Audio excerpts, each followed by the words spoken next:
Hello दोस्तों, नमस्कार। कैसे हैं आप लोग? चलिए स्टार्ट कर लेते हैं आज की क्लास। अगर आपने पिछली क्लासें नहीं देखी हैं तो देखिए जाके, सिलेबस आपका कंप्लीट हो गया है। जैसा कि आपको पता है जुलाई में ही एग्जाम होने वाले हैं, तो आपके पास अब टोटल कितने 50 दिन बचे हैं। 50 दिन बचे हैं। 50 दिन में कैसे तैयारी करनी है, 50 डे बचे हैं उसमें कैसे तैयारी करनी है, ये आपको हम बताएंगे। सिलेबस आपका ई बीच का ख़त्म हो चुका है। आज हम पढ़ेंगे सॉल्व पेपर 2014 का।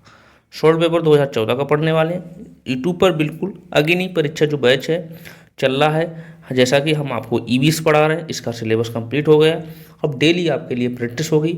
और जो 2011 से 2021 तक, मतलब 2022 तक जो पेपर हुए, 21 वाला जो रिपीट पेपर जो हुआ था 22 में, बहुत सारे पेपर आपको कराएंगे और प्लस प्रैक्टिस कराएंगे। तो सोचिए, डेली क्लास आपकी होती है कितने बजे? 5 बजे। तो जुड़ना ना भूलिए। यूट्यूब पर बिल्कुल फ्री है, पूरा बैच फ्री पढ़ाया गया है कंटेंट के साथ, जो आपके लिए एग्जाम में बहुत हेल्पफुल होगा। अगर चैनल पर नए हो तो चैनल जरूर सब्सक्राइब कर लीजिएगा और अपने दोस्तों को भी शेयर कर दीजिए। अपने दोस्तों को भी शेयर कर दीजिए, जिससे उनकी भी तैयारी हो जाए। आपको बता दें, रिपीटेड देने के बाद आपको 100% आपको एस्टेट देने को मिलेगा। एस्टेट देने को मिलेगा। तो जुड़े रहिए और अपनी तैयारी को बेहतर करते रहिए। कर लेते हैं स्टार्ट अपना आज सॉल्व पेपर 2014 का, बिना टाइम वेस्ट किए। ठीक है, तो कर लेते हैं 2014 का पेपर। कितने? 2014 का पेपर स्टार्ट कर लेते हैं। 2014 में कैसा पेपर आया था वो चीज़ें आपको देख लेते हैं। ठीक है, 2014 में कैसा पेपर आया था, पूरा पेपर कराने वाला विद सॉल्यूशन, और अच्छा सॉल्यूशन आपके पास होगा। ठीक है, देखते हैं first number question. First number question पढ़िए। वायुदाब मापने वाला यंत्र किस नाम से जाना जाता है? वायुदाब यंत्र मापने वाला यंत्र जो था, वायुदाब मापने वाला यंत्र किस नाम से जाना जाता है? ये आपके लिए 2014 का पेपर है, आपको बहुत इंपॉर्टेंट हो जाएगा। प्रीवियस ईयर क्वेश्चन आपके लिए, कोई भी एग्जाम आप देने जाइए, प्रीवियस ईयर क्वेश्चन आपके लिए बहुत इंपॉर्टेंट होते हैं। वहाँ से 60% पेपर रिपीट होता है। वायुदाब मापने वाला यंत्र किस नाम से जाना जाता है? तो आपको किस नाम से जाना था, तो ऑप्शन नंबर बताइए। तो ऑप्शन नंबर ए सही हो जाएगा। ऑप्शन नंबर ए सही हो जाएगा। इसे बैरोमीटर के नाम से जाना जाता है। इससे बैरोमीटर नाम से जाना जाता है। ठीक है, बैरोमीटर नाम से जाना जाता है कि वायुमंडल दाब जो होता है, वायु दाब मापने के लिए बैरोमीटर यंत्र का प्रयोग किया जाता है। बैरोमीटर में क्या होता है? वायु दाब मापने के लिए Hg, मतलब Hg नामक धातु का प्रयोग किया जाता है। जो Hg नामक धातु का प्रयोग किया जाता है। बैरोमीटर जो होता है, बैरोमीटर ताप जो होता है पारे के नीचे जो गिरने वाली जो आधी जो उक्त मौसम होता है उसे ही मापता है। दूसरा क्या? थर्मामीटर। थर्मामीटर किसके लिए उपयोग होता है? शरीर के तापमान को। थर्मामीटर किसके लिए मापा? शरीर के तापमान के लिए। किसको? शरीर के तापमान के लिए मापन होता है। शरीर के तापमान, किसका? तापमान। शरीर का तापमान मापता है। तापमान। ठीक है, सिस्मोमीटर क्या होता है? सिस्मोमीटर हमेशा भूकंप की धारा नापता है। सिस्मोमीटर क्या होता है? भूकंप की धारा नापता है। भूकंपीय धारा नापता है। ठीक है, तीव्रता या धारा एक ही बात होती है। ठीक है, तीव्रता या धारा, तीव्रता लिख दो तो ज़्यादा बेहतर हो, तीव्रता। और जो होता है हाइड्रोमीटर, हाइड्रोमीटर आपका क्या नापता है?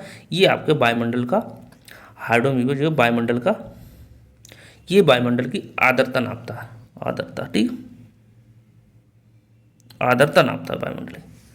तो आपको चारों ऑप्शन पता होंगे। ये यहाँ से एक क्वेश्चन आपके लिए हमेशा पूछ जाता है। कभी आपका सेस्मोमीटर पूछ लिया जाएगा, कभी आपको हाइड्रोमीटर पूछ लिया जाएगा, ये आपका थर्मामीटर माप लिया जाता है। तो बैरोमीटर आपका कितना? वायुदाब मापने के लिए होता है। थर्मामीटर आपका शरीर का तापमान मापने के लिए होता है। और जो सेस्मोमीटर होता है ये भूकंपीय तरंगों को नापता है। किसके? भूकंपीय तरंगों को मापता है। और हाइड्रोमीटर आपको समुद्री, ये वायुमंडल की आर्द्रता को नापता है। ठीक है, क्वेश्चन क्लियर हो गया होगा। नेक्स्ट पढ़िए। नेक्स्ट क्वेश्चन है क्वेश्चन नंबर 2। बीटा कपास क्या होता है? बीटा कपास या बीटी कपास क्या होता है? बीटी कपास क्या होता है? ये एक बताइए क्या होता है? ऑप्शन नंबर इसका बी सही हो जाए। ये एक ट्रांसजेनिक पौधा होता है। ऑप्शन नंबर बी सही हो जाए। ये क्या होता है? एक ट्रांसजेनिक पौधा होता है। जो बीटी कपास होता है ये ट्रांसजेनिक एक पौधा होता है। ये क्या होता है? ट्रांसजेनिक पौधा है। इस कपास को हम क्या बोलते हैं? इस कपास को बेलिस यूरीजीनिस पौधा भी बोलते हैं। इसे थ्यूरी जीनस जी सीस पौधा भी बोलते हैं, ठीक है, पौधा भी बोलता है। इसे जीवाणु की उपस्थिति होती है, इसमें जीवाणु की उपस्थिति होती है, जिस जीवाणु की उपस्थिति हो के कारण पौधे में कीटनाशक पैदा की, जो कीटनाशक जो होते हैं उसे पैदा कर देती है, उसकी क्षमता को कम कर देती है, और जिससे हानिकारक कीटों में पौधा की सुरक्षा होती रहती है, ठीक है। तो ऑप्शन नंबर बी सही हो जाएगा। नेक्स्ट क्वेश्चन देखिए, क्वेश्चन नंबर थर्ड देखिए, थर्ड क्या कह रहा है, क्वेश्चन नंबर थर्ड क्या कह रहा है, पढ़िए क्वेश्चन नंबर थर्ड पढ़िए। कौन सा वायुमंडलीय प्रदूषण जो होता है, कौन सा वायुमंडलीय प्रदूषक अम्लीय वर्षा का प्रमुख कारण होता है, प्रमुख कारक होता है, बताइए। कौन सा वायुमंडलीय प्रदूषक जो होता है अम्लीय वर्षा का प्रमुख कारक होता है, अम्लीय वर्षा का प्रमुख कारक होता है, ये आपको बहुत इंपॉर्टेंट हो जाते हैं। तो कौन सा हो जाएगा, ऑप्शन नंबर हमारा ए राइट आंसर हो जाएगा, SO2, SO2 sulphur dioxide, SO2 मतलब sulphur dioxide, sulphur dioxide, SO2 sulphur dioxide. ये क्या होता है, अम्लीय वर्षा का समुद्री मुख्य कारण SO2 सल्फर डाइऑक्साइड गैस होती है, जो क्या होती है उद्योगों तथा वाहनों से उत्सर्जित होती है। ये किससे उद्योग, जो आपके हानिकारक उद्योग चल रहे हैं, आपकी फैक्ट्रियाँ चल रही हैं, इनसे इसका उत्सर्जित होता है, ठीक है।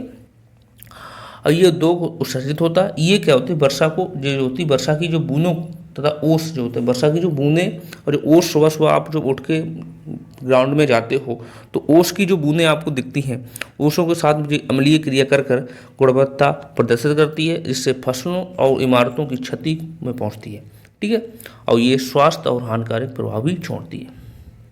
ये चीज़ आपको ध्यान में रखना है। नेक्स्ट क्वेश्चन हमारा हो जाता है, पढ़िए। निम्न में से कौन सा सर्वाधिक उत्पादक पारिस्थितिक तंत्र है, कौन सा है सर्वाधिक पारिस्थितिक तंत्र है, सर्वाधिक उत्पादक पारिस्थितिक तंत्र है। तो ये आपका क्या हो जाएगा, ऑप्शन नंबर ए उष्णकटिबंधीय वन, ऑप्शन नंबर ए उष्णकटिबंधीय वन, ठीक है। उष्णकटिबंधीय वन क्या होता है, सर्वाधिक पारिस्थितिक तंत्र को, क्योंकि इस प्रकार के वन विषुवत रेखा के जो होते हैं, विषुवत रेखा के आसपास होते हैं, किसके, विषुवत रेखा के आसपास होते हैं, आस पास पाए जाते हैं, ठीक है। ये विषुवत रेखा के आसपास पाए जाते हैं, जो परिणाम स्वरूप इस क्षेत्र में क्या होता है, पर्वत जो इस क्षेत्र में पर्याप्त वर्षा तथा पर्याप्त तापमान होने के कारण, इस क्षेत्र में पर्याप्त वर्षा और पर्याप्त तापमान होने के कारण पारिस्थितिक तंत्र जो होता है उत्पादन के लिए सर्वाधिक उत्पन्न हो जाता है, ठीक है। तो ये चीज़ें आपके लिए इंपॉर्टेंट हो जाती हैं। ये क्वेश्चन पढ़िए, और ये क्वेश्चन आप करके गए ना तो बहुत कॉन्फिडेंस आएगा, आपकी तैयारी को भी पता लग जाएगा कि आपको तैयारी कैसे करनी है, और क्या चीज़ आपके लिए कमी रह गई है वो भी चीज़ आप दें।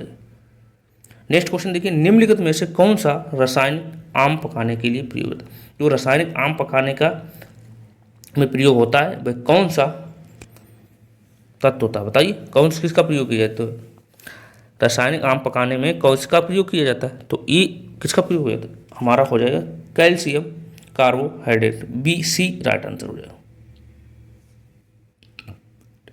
Calcium carbide, calcium carbide. आम या अन्य फसलों, जैसे आम ही नहीं, आम या अन्य फसलों को जो फलों को पकाने के लिए कैल्शियम कार्बाइड का प्रयोग किया जाता है, इसे बोलते हैं CaC2, ये इसका रासायनिक रूप होता है, CaC2 नामक रसायन का प्रयोग किया जाता है। इस रसायन में जो होता है एसीटीन गैस जो होती है, एसीटीन, इसमें क्या होता है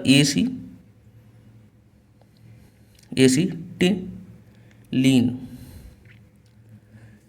गैस का उत्सर्जन होता है। ये चीज़ बहुत सी चीज़ होती है, एसीटिलीन गैस का उत्सर्जन होता है, जो फलों को पकाने में सहायक होता है, जो फलों को पकाने में सहायक होता है, ठीक है। नेक्स्ट क्वेश्चन देखिए,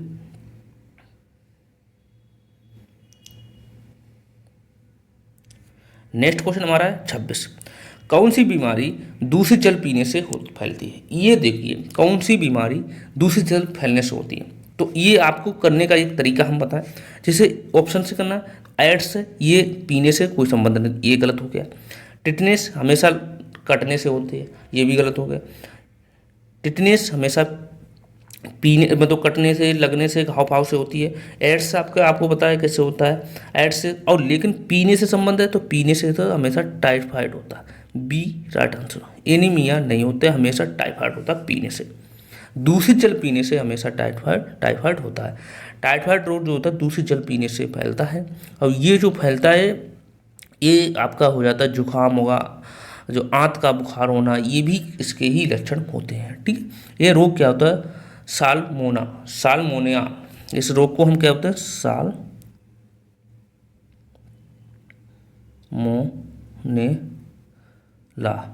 साल्मोनेला बोलते हैं।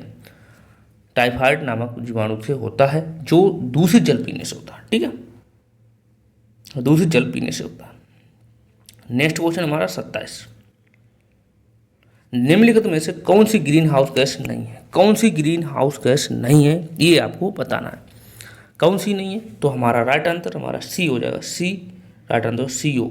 सी राइट आंसर हो जाएगा। सी राइट आंसर हो जाएगा। ग्रीन हाउस गैस क्या होती है? वे गैसें होती हैं जो पृथ्वी की ऊष्मीय तापमान को बढ़ाती हैं। ये क्या? ऊष्मीय तापमान को बढ़ाती हैं, बढ़ाने में सहायक होती हैं, बढ़ाती हैं, एक ही बात होती है। प्रमुख ग्रीन हाउस गैसें वे होती हैं जिसमें कार्बन डाइऑक्साइड हो गई, आपकी कार्बन डाइऑक्साइड होती है जिसे बोलते हैं CO2। और आपके NO2 क्या बोलते हैं? इसे बोलते हैं मेथेन, इसे बोलते हैं नाइट्रिक ऑक्साइड बोलते हैं। और जो CH4 इसे हम बोलते हैं आपको मेथेन। और क्लोरोफ्लोरो भी आपकी होती है। इसमें एक ऐड और कर लो, क्लोरोफ्लोरो भी इसमें ऐड कर लो। कार्बन मोनोऑक्साइड भी होता है आपका, ये आपकी होती है ग्रीन हाउस गैस नहीं होती है। ठीक है, ये सारी ग्रीन हाउस गैस हैं। CO2 गैस है, NO2 है और CH4 भी है और CFC मतलब क्लोरोफ्लोरो गैस भी इसमें ये क्या ग्रीन हाउस गैसें होती हैं। ये चीज़ आप याद रखना। नेक्स्ट क्वेश्चन देखिए और पढ़िए। इनमें से कौन सा द्विबीजिक पौधा है? द्विपत्तीय पौधा है। तो ये आपको बताना होगा, कौन सा है ये आपको बताना होगा। ये क्वेश्चन बहुत इंपॉर्टेंट हो जाता है। तो ये आपका हो जाएगा सरसों का पौधा। डी राइट आंसर है, सरसों का पौधा। वे फसलें जिनके बीच में दो पत्तियां होती हैं उन्हें हम क्या बोलते हैं? द्विबीजपत्री पौधा बोलते हैं। जैसे आपके सरसों हो गए, अरहर भी हो गया,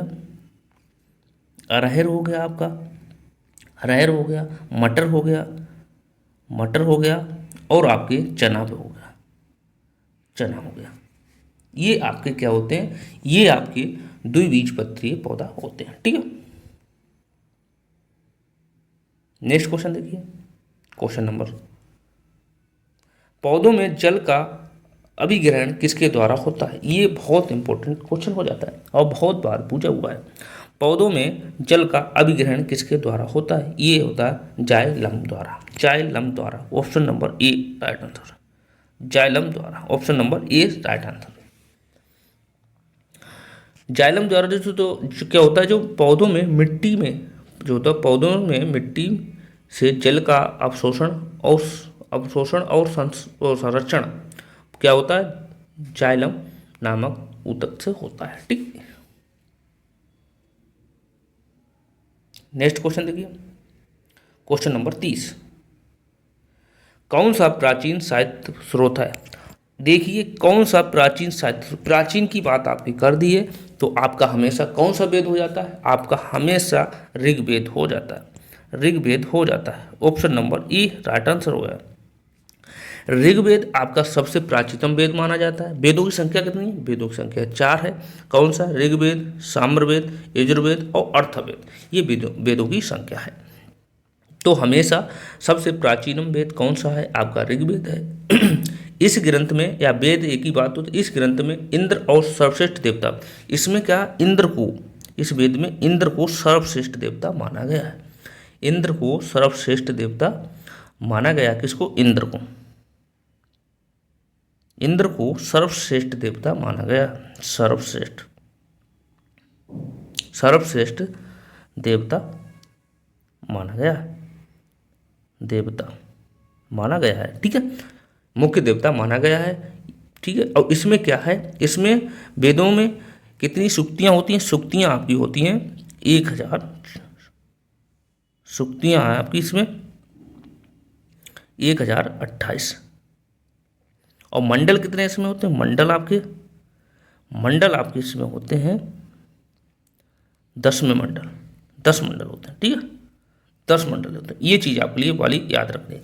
हमेशा आपका यही वेद पूजा जाता है। सबसे प्राचीनम वेद कौन सा होता है? सबसे प्राचीनम वेद आपका ऋग्वेद ही होता है। इसमें सर्वश्रेष्ठ देवता किसको? इंद्र को माना गया है। इसमें मुख्य देवता इंद्र को ही माना गया है। इसमें आपके 1028 सुक्तियाँ होती हैं और 10 मंडल होते हैं, ठीक है। ये चीज़ आपके लिए बहुत इंपॉर्टेंट रहती है।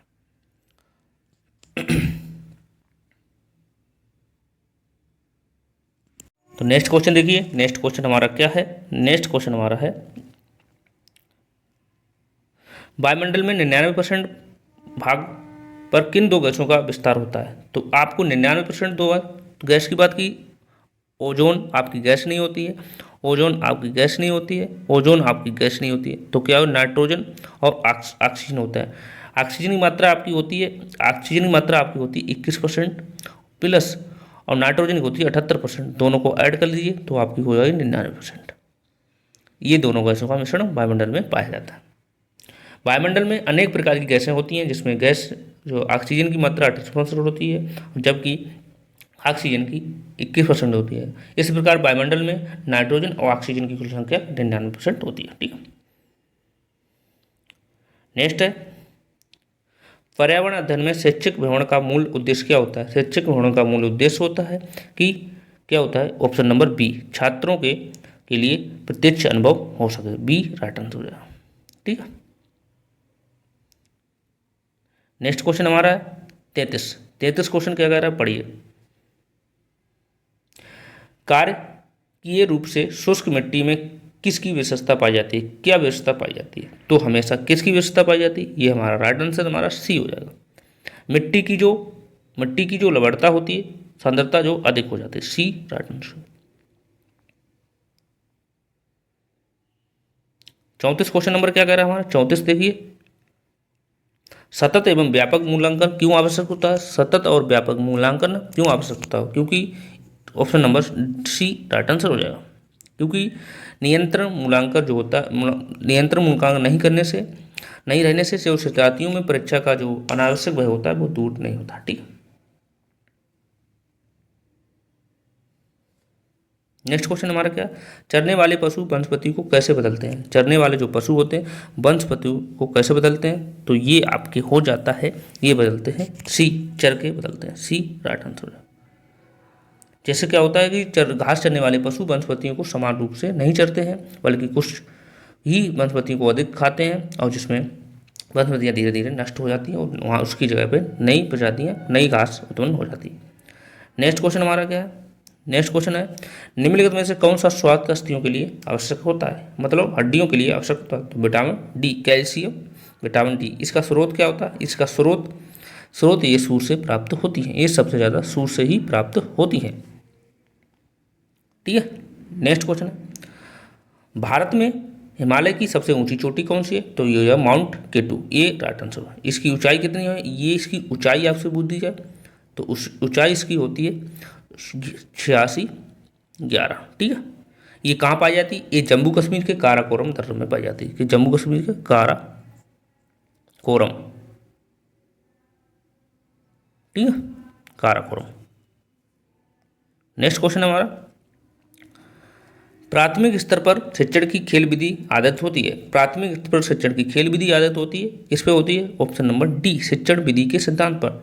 शिक्षण विधि के सिद्धांत पर, शिक्षण विधि के सिद्धांत पर, ठीक है। वायुमंडल की सबसे निचली परत का नाम बताइए। वायुमंडल की सबसे निचली परत कौन सी है? ये आपको बतानी है। तो वायुमंडल की सबसे निचली परत होती है आपकी क्षोभमंडल। क्षोभमंडल राइट आंसर हो जाएगा डी, क्षोभमंडल। वायुमंडल की सबसे निचली परत कौन सी होती है? क्षोभमंडल होती है। वायुमंडल की सबसे निचली परत क्षोभमंडल होती है। और ये क्या होती है? ये वायुमंडल की जो पृथ्वी की, ये वायुमंडल जो होता है पृथ्वी से 8 से 18 किलोमीटर की ऊंचाई पर मिलती है। किसे? 18 से 8 किलोमीटर की ऊंचाई पर इसे प्राप्त मिल जाती है, ठीक है। इसकी ऊंचाई होती है। और ये विषुवत रेखा जो होती है, विषुवत रेखा जो होती है इसकी ऊंचाई 18 किलोमीटर होती है। और ध्रुवों पर इसकी ये होती है 18 किस पे होती है, ये होती है आपके विषुवत रेखा पर। ये आपकी किस पे होती है, ये आपकी होती है विषुवत रेखा पर, ठीक है। अब ये आपकी कितनी होती है, ये आपकी ध्रुवों पर, 8 कितनी होती है ध्रुवों पर, ध्रुवों पर होती है, ठीक है। 8 किलोमीटर ध्रुवों पर होती है, ऊंचाई स्थित होती है। ये मौसम संबंधी सभी घटनाओं, जो कि मौसम संबंधी इसमें होती है सभी घटनाएं, जैसे आपके आंधी तूफान बरसात, इसी मौसम मंडल में घटित होती है। आपकी हो जाए, ये क्वेश्चन पूछ दिया जाए आपके लिए कि वायुमंडल के किस परत में मौसम तूफान वर्षा की हमें घटनाएं प्राप्त होती हैं, तो आपको लगाना क्षोभमंडल, ठीक है। तो आपको लगाना क्षोभमंडल। नेक्स्ट क्वेश्चन हमारा, विटामिन सी की कमी से होने वाली बीमारी का क्या नाम होता है। विटामिन सी की कमी से होने वाली बीमारी का नाम बताइए। तो इससे हमारा स्कर भी हो जाता है, रोशन इसका भी रोग हो जाता है। राइट आंसर हमारा ए हो जाएगा, राइट आंसर हमारा ए हो जाएगा। शरीर में विटामिन सी की कमी से क्या होता है, स्क्वाई नामक रोग हो जाता है। इसमें क्या होता है, मसूड़ों से ब्लड आपका आने लगता है, ब्लड मसूड़ों से खून आने लगता है और जख्म जल्दी नहीं भरती है। आपकी विटामिन सी की कमी है तो आपका जख्म आसानी से नहीं भरता है। विटामिन सी का रासायनिक नाम आपसे पूछ दिया जाए, तो रासायनिक नाम आपसे पूछ दिया जाता है, तो इसका कार्बनिक, ठीक है। रासायनिक नाम होता है एसिड होता है,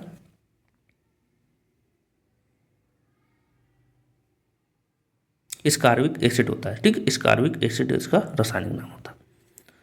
ये क्या होता है, खट्टे फल खाने से इसकी कमी को पूरा हो जाता है। ये सबसे ज़्यादा इसका उपयोग होता है आंवले के सबसे ज़्यादा से विटामिन सी पाई जाती है, ठीक। खट्टे पदार्थों में सबसे ज़्यादा विटामिन सी पाई जाती है।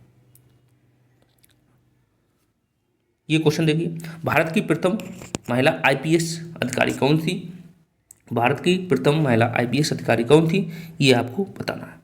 ये आपका राइट आंसर सी हो जाएगा। कौन थी, राइट आंसर सी हो जाएगा, किरण बेदी थी। किरण बेदी, सी राइट आंसर हो जाएगा। किरण बेदी भारत की प्रथम आईपीएस थी, जो कब बनी थी, 1972 में इनका चयन हुआ था। 1972 में इनका चयन हुआ था, 1972 बैच की ये किरण बेदी थी। ये चीज़ आपको ध्यान में रखना।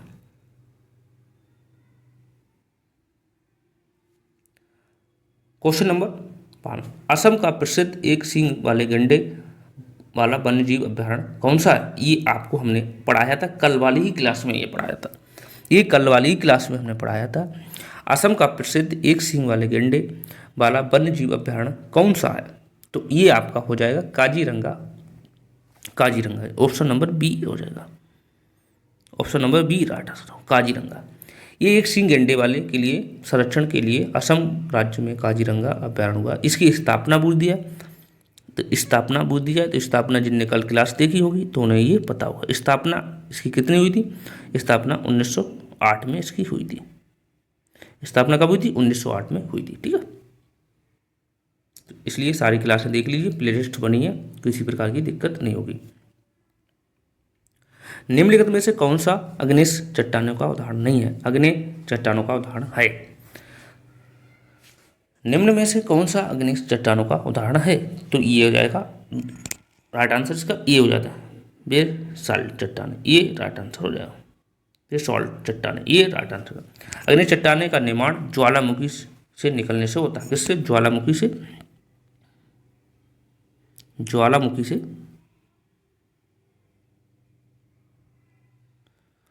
ज्वालामुखी से निकलने वाले लावा से जमा होने से होता है। ये इन चट्टानों की खनिज पदार्थों की अधिकता होती है और इस चट्टानों में साधारणतः जैसे गिरनाइट और बेसाल्ट तथा पेटाइम्स, ये चीज़ें आदि इसमें पाई जाती हैं। ये चीज़ें आपको इंपॉर्टेंट हो जाती हैं।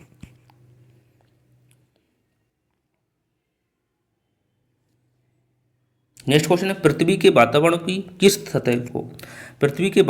किस सतह में ओजोन परत पाई जाती है। ये देखो कितना इंपॉर्टेंट हो जाता है, कितना इंपॉर्टेंट हो जाता है। पृथ्वी के वातावरण की किस सतह में ओजोन परत पाई जाती है, तो ये आपको बताइए। ये हो जाएगा आपका right answer B, stratosphere, B right answer, troposphere में, ठीक है। ओजोन परत का विस्तार होता है, इसे समता मंडल भी बोलते हैं। इसे इसका नाम होता है, ये इंग्लिश में, इसे इसका नाम होता है हिंदी में समता मंडल। क्या? तो समताप मंडल। इसे हिंदी इंग्लिश दोनों में आप याद रखिए, ये तो एग्जामिनर आपको कैसे भी पूछ सकता है, कैसे भी घुमा सकता है आपसे, ठीक है।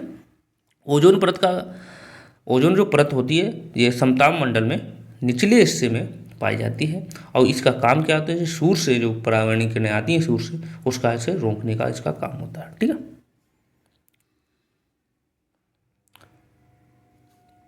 नेक्स्ट क्वेश्चन देखिए, सिख धर्म के संस्थापक निम्न में से कौन थे? सिख धर्म के संस्थापक आपके कौन थे? तो इसका राइट आंसर डी हो जाएगा, Guru Nanak Dev. Guru Nanak Dev, D right answer हो जाएगा। सिख धर्म के संस्थापक गुरु नानक देव थे, और गुरु नानक देव का जन्म आपका कब हुआ था? नमक, इनका जन्म हुआ था 1459 में हुआ था। ये होता ताड़वांडी नामक स्थान पर हुआ था। कहाँ हुआ? तल मंडी स्थान पर हुआ था। कब हुआ था? ये हुआ था 1469 में, ठीक है। ये चीजें आपको याद रखनी। भूकंप की तीव्रता मापने का यंत्र होता है, अभी हम पढ़ के आए, फर्स्ट क्वेश्चन यही पढ़ा हमने। भूकंप की तीव्रता मापने का यंत्र होता है, ये आपका होता है सिस्मोग्राफ। सिस्मोग्राफ होता है। राइट आंसर कितना हो जाए? बी हो जाए, सिस्मोग्राफ, इसका B right answer, seismograph. Seismograph होता है। भूकंप की तीव्रता मापने के लिए सिस्मोग्राफ नामक यंत्र का प्रयोग किया जाता है, ठीक है। सिस्मोग्राफ यंत्र में रिएक्टर पैमाना लगा होता है। कैसा होता है? रिएक्टर पैमाना लगा होता है। रिएक्टर पैमाना लगा होता है, ठीक है। कौन सा? रिएक्टर पैमाना लगा होता है। नेक्स्ट क्वेश्चन है, दक्षिण गोलार्ध का सबसे लंबा दिन किस दिन होता है? दक्षिणीय गोलार्ध का सबसे लंबा दिन कब होता है? दक्षिणीय गोलार्ध का सबसे लंबा दिन कब होता है? तो आपको ये पता होना कब होता है, ये आपका पता होना चाहिए। राइट आंसर डी हो जाएगा, 22 दिसंबर को। 22 दिसंबर को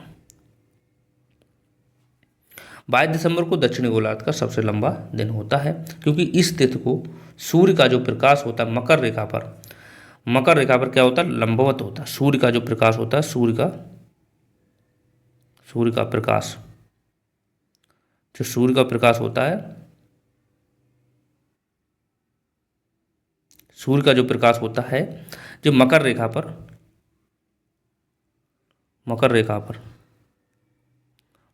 क्या होता है? लंबवत होता है, लंबवत पड़ता है। मकर रेखा पर लंबवत पड़ता है, ठीक है। 22 दिसंबर को यार सूर्य का जो प्रकाश होता है मकर रेखा पर क्या होता है? लंबवत पड़ता है, लंबवत पड़ता है। ये घटना मकर रेखा जो होती है, ये घटना मकर संक्रांति पर होती है। कब होती है? मकर संक्रांति पर ये घटना होती है। मकर संक्रांति पर ये घटना होती है, ठीक है। ये मकर संक्रांति पर ये घटना घटित होती है। नेक्स्ट क्वेश्चन है, सत्यार्थ प्रकाश के लेखक कौन है? सत्यार्थ प्रकाश के लेखक कौन है? लेखक का नाम बताइए। सत्या प्रकाश लेखक के नाम बताइए, कौन थे? ये थे स्वामी दयानंद सरस्वती। स्वामी दयानंद सरस्वती, राइट आंसर हमारा ए हो जाएगा, ये राइट आंसर हो जाएगा, स्वामी दयानंद सरस्वती। सत्य प्रकाश के लेखक स्वामी दयानंद सरस्वती थे। स्वामी दयानंद सरस्वती ने 1875 में, कब? 1875 में इन्होंने क्या किया था? बम्बई में आर्य समाज की स्थापना की थी। कब की थी? बम्बई में आर्य समाज की स्थापना की थी। आर्य समाज की स्थापना की थी। इनका प्रसिद्ध नारा था वेदों की ओर लौटो। नारा क्या था? नारा इनका था वेदों की ओर लौटो। इनका प्रसिद्ध नारा था, प्रसिद्ध वाक्य था, यह वाक्य नारा था इनका, वेदों की ओर लौटो, वेदों की ओर लौटो। इनका प्रसिद्ध नारा था लौटो। इनका प्रसिद्ध नारा था वेदों की ओर लौटो। नेक्स्ट क्वेश्चन है, बिहू भारत के किस राज्य का लोक नृत्य है? भारत के किस राज्य का लोक नृत्य है? ये आपका असम का है। बिहू, बिहू भारत के किस राज्य का लोक नृत्य है? तो ये आपका सी राइट आंसर हो जाएगा, सी राइट आंसर हो जाएगा, सी राइट आंसर हो जाएगा। बिहू भारत के असम राज्य का लोक नृत्य है। ये क्वेश्चन आपके लिए सारे इंपॉर्टेंट है। कोई दिक्कत है मुझे कमेंट करके पूछ भी सकते हो, ठीक है। किसी भी प्रकार की कोई भी दिक्कत है तो मुझे पूछ सकते हो। और चैनल नहीं अभी कर सब्सक्राइब किया है तो चैनल भी सब्सक्राइब कर लो। डेली क्लास आपकी शाम को 5 बजे हुआ करेगी। नेक्स्ट क्वेश्चन देखिए और लास्ट क्वेश्चन,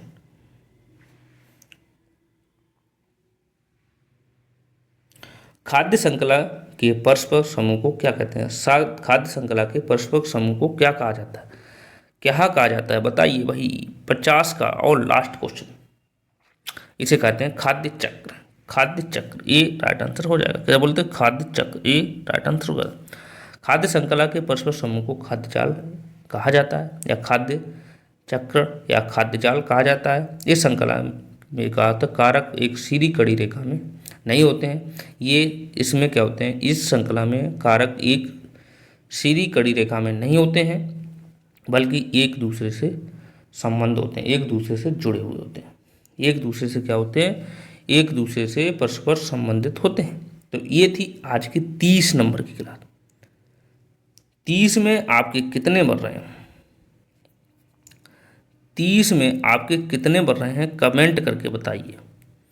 30 में आपके कितने बन रहे हैं कमेंट करके बताइए। अगर आपके 25 प्लस बन रहे हैं, 25 प्लस बन रहे हैं तो आपकी तैयारी बहुत अच्छी है। अगर आपके 20 प्लस बन रहे हैं तो आपको तैयारी और करनी है। अगर आपके 15 प्लस बन रहे हैं तो आपको बहुत ही मेहनत अभी करनी है। आपके 50 दिन बचे हैं तो आपको और मेहनत अभी करनी है। अभी कर भी सकते हो। प्लेलिस्ट हमने बना दी, वहाँ पे सारी प्लेलिस्टें बनी हैं सब्जेक्ट वाइज। आप जाके वहाँ से क्लास कंप्लीट कर लीजिए और आप अपनी प्रैक्टिस भी कर लीजिए। आपके 125 नंबर आ जाएंगे। इतना ही जितना आप यहाँ पे पढ़ा दिया जाए उतना पढ़ लिया तब भी, ठीक है। क्योंकि यूपी टेट हमेशा फेस्टल पूछ देता है, सी टेट में ऐसा नहीं होता है। सी टेट में समझ के ऊपर डिपेंड करता है, लेकिन यूपी टेट में आपको फेस्टल ही आपको पता होना चाहिए। जैसे खाद्य श्रृंखला परस्पर समूह को कहा जाता है, ये आपको खाद्य जाल से ही संबंधित होता है। तो ये चीज़ें आपको बहुत इंपॉर्टेंट है। तो आप जो है स्कोर बताएंगे कि 30 में आपका कितना हो रहा है कमेंट करके, और साथ में लाइक भी करिए। और चैनल नहीं सब्सक्राइब किया है तो सब्सक्राइब कर लीजिए और अपने दोस्तों को भी शेयर कर दीजिए। डेली क्लास आपकी होती है, ये भी आपको शाम को आपकी होती 5 बजे। 5 बजे आपकी क्लास होती है डेली, तो जुड़ना ना भूलिए। संडे को क्लास नहीं होती है तो आपकी प्रैक्टिस स्टार्ट हो गई है और आपको मेरा टारगेट यही है, आपको 125 आपकी स्कोर आने, ठीक है। तो जुड़े रहिए और कल पढ़ेंगे नेक्स्ट 2015-16 का, जो भी अच्छा लगे पढ़ने वाले हैं पेपर। तो कोई भी दिक्कत है तो मुझे, मैंने अपना नंबर भी दे रखा है, तो नंबर से मुझे संपर्क कर सकते हो, ठीक है। चलो फिर मिलते हैं नेक्स्ट क्लास में, तब तक के लिए थैंक यू और बाय बाय।